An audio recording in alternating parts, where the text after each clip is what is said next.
Bismillahirrahmanirrahim. Assalamu alaikum. This is Kids University and I'm your English teacher of grade 7. Today it is my weekly lecture number 4.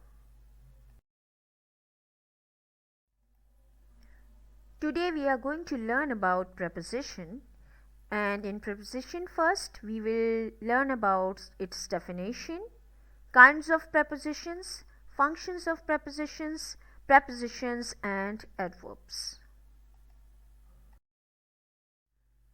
First, the definition. A preposition is a word, usually a short word, that sits before a noun to show the noun's relationship with a nearby word. Let's take an example. So here is an example. A boy from our village. Here, the preposition from sits before the noun our village to show the relationship between our village and a boy. Let's take another example. A bone for the dog. In this example, the preposition for sits before the noun the dog to show the relationship between the dog and a bone. There is another definition about the word preposition. The word preposition means position before. A preposition sits before a word, either a noun or a pronoun, to show that word's relationship to another nearby word. A preposition sits before a noun to link the noun to a nearby word. Let's take an example. The apple on the plate. And similarly, on is basically making a link between the apple and the plate. The noises at night, and here is at basically creates a link between the noises and the night. So this is what is the function of the preposition, that actually it sits before a noun to link the noun to a nearby word. Let's see the kinds of preposition. The first kind is simple prepositions. Simple prepositions are words like at, for, in, of, on, over and under. These common prepositions can be used to describe a location, time or place. Some examples of common prepositions used in sentences are, let's take the first example. He sat on the chair.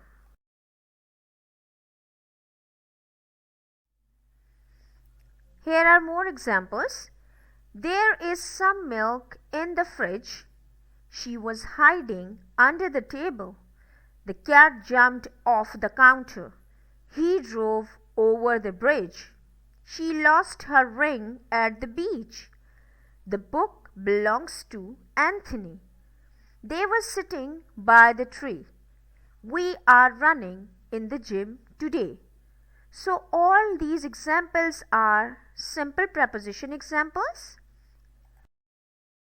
And there is another kind of preposition, and we call it compound prepositions.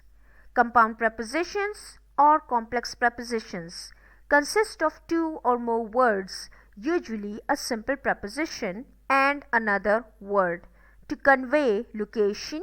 Some examples are in addition to, on behalf of, and in the middle of.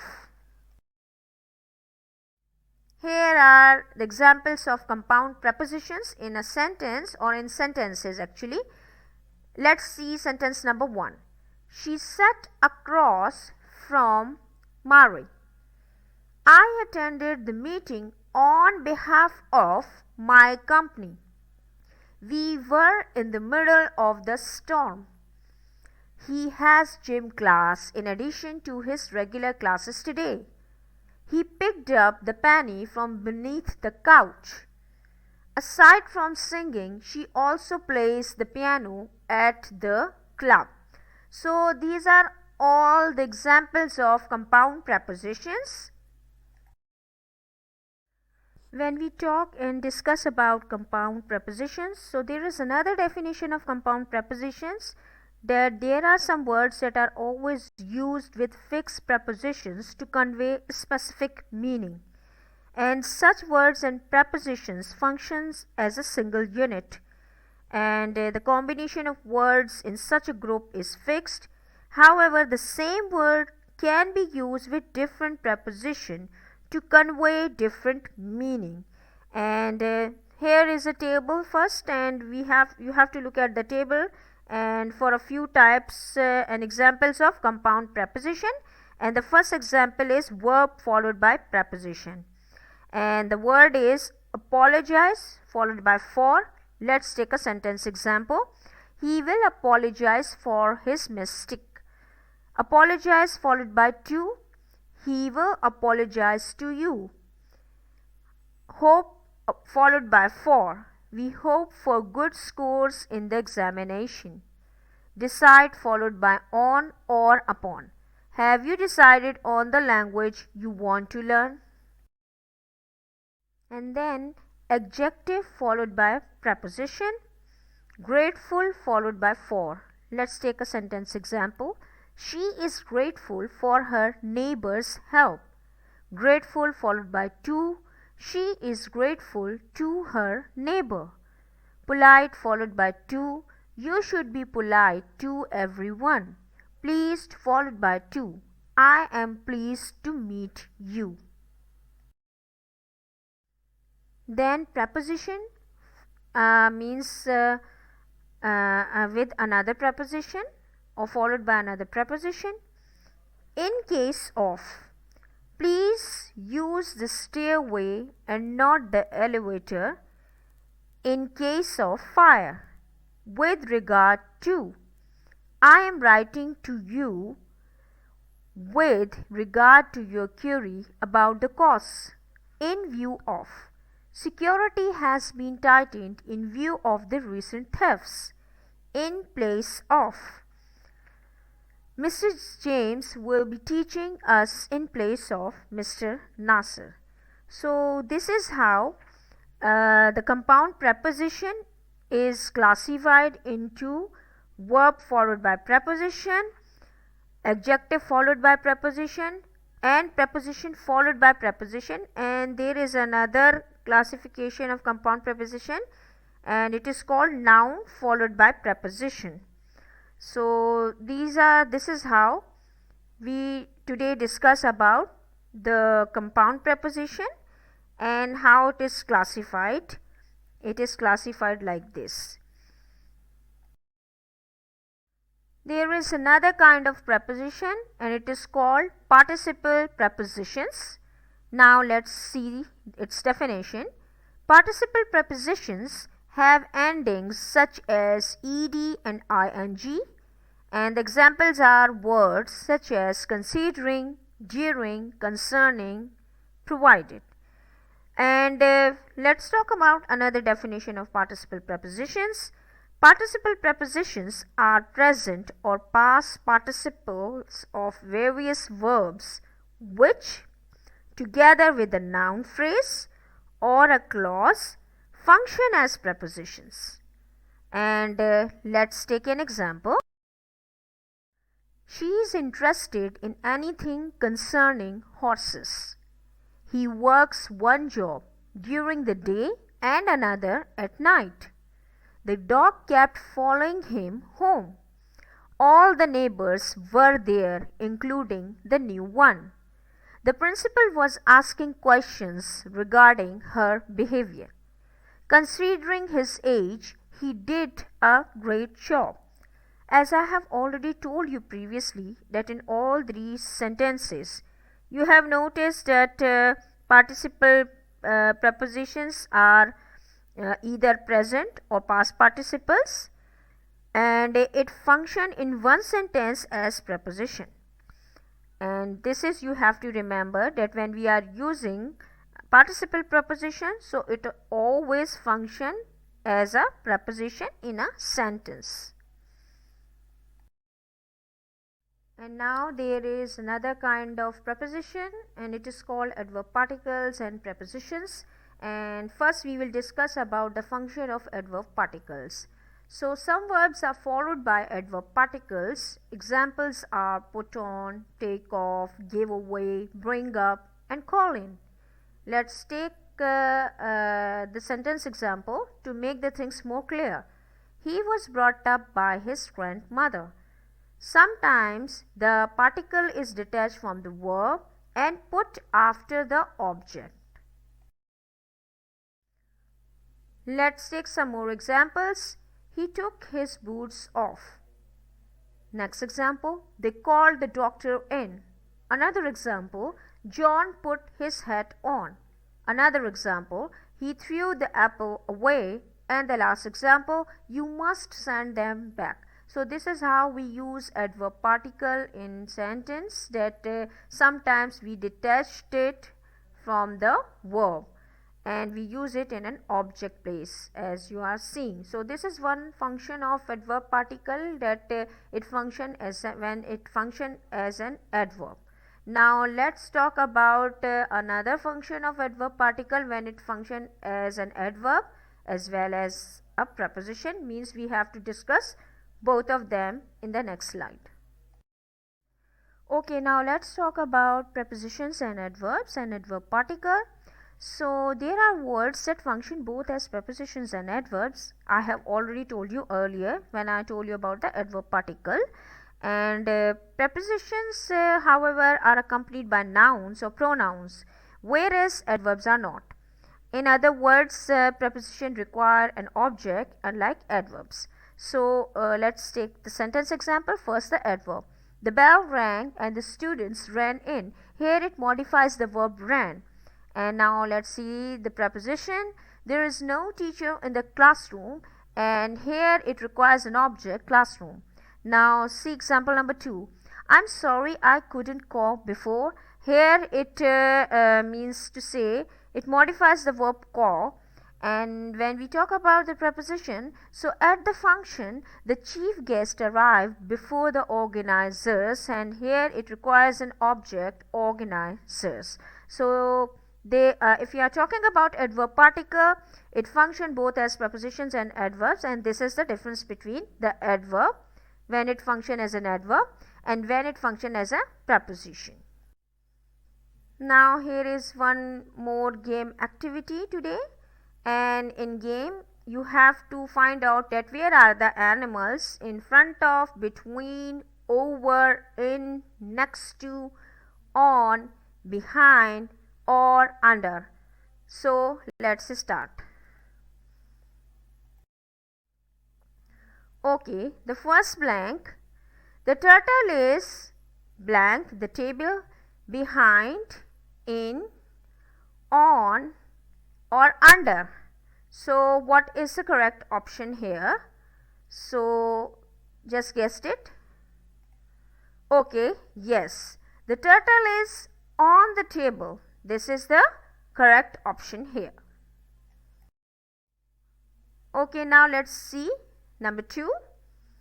The elephant is blank, the bath, next to, in front of or behind.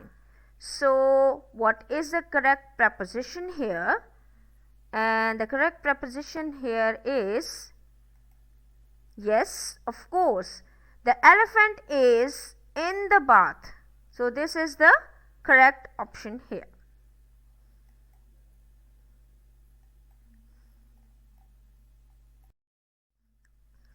Okay, now the third question. The dinosaur is blank, the tree, under the tree, on the tree, in front of the tree or behind the tree. So the correct option here is, yes, behind the tree. Okay, now number 4. The dog is blank, the tree, over the tree, between the tree, in the tree or under the tree. And the correct option is, the dog is, yes, under the tree. Okay, there is another option, or there is another sentence. The dog is blank, his house, over his house, in front of his house, on his house or in his house. And the correct option is yes, in front of his house. Now there is another question. The elephant is blank the blackboard. Next to, between, over or on. And the correct option is yes, the elephant is next to the blackboard. Okay, there is one more question for you. The lion is blank the giraffes, between the giraffes, in front of the giraffes, behind the giraffes or next to the giraffes. And the correct option is yes, between the giraffes. Okay, the last one. The frog is blank the plants. The frog is over the plants, in the plants, next to or on. Now let's see the correct option. The frog is yes, over the plants. So this is just a practice exercise of preposition. And now there is one more chart given in your book right now, and we just talk in brief, not in detail, because it is not given in detailed manner. So here we have to discuss about the type of preposition, and the first type of preposition is preposition of time. Preposition of time indicates time, and let's take a sentence example. I will get this done by 2 a.m. And now another type of preposition, and it is called preposition of place, and it indicates position. And let's take a sentence example. I was at home. And now another type of preposition, and it is called prepositions of movement, and it indicates region, destination, motion or direction. Now let's take a sentence example. The cat jumped out of the box. And another type, it is called prepositions of manner, and it indicate means and manner. Let's take some example or another example. I am traveling by train. And now the last type, that is called prepositions of purpose, and it indicate in a sentence a reason and purpose. Let's take an example. I use trains for traveling around the country. So these are all the types of preposition: preposition of time, preposition of place, preposition of movement, preposition of manner, and preposition of purpose, and what it indicates in one sentence and their examples and its examples. There is one more exercise. Now we are going to revise it. It is all about the preposition and its explanation.